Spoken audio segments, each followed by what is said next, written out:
সাফ অনূর্ধ্ব-20 চ্যাম্পিয়নশিপে সেমি-ফাইনাল ম্যাচে নেপালকে 1-0 হারিয়েছে বাংলাদেশ। ম্যাচের 11 মিনিটের মাথায় মোহাম্মদ মানিকের হেডে প্রথম গোলের দেখা পায় বাংলাদেশ।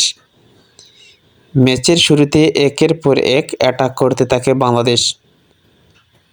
গোল হজমের পর নেপালও থেমে থাকেনি, কাউন্টার অ্যাটাক করতে থাকে একের পর এক।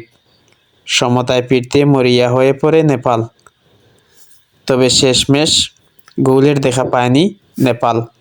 97 মিনিট মাঠে লড়াই করেও সমতায় ফিরতে পারেনি। বাংলাদেশের কাছে হারতে হয় 1 গোলে। নেপালকে হারিয়ে ফাইনালের টিকিট নিশ্চিত করল বাংলাদেশ। ফাইনালে মুখোমুখি হবে বাংলাদেশ ও ভারত।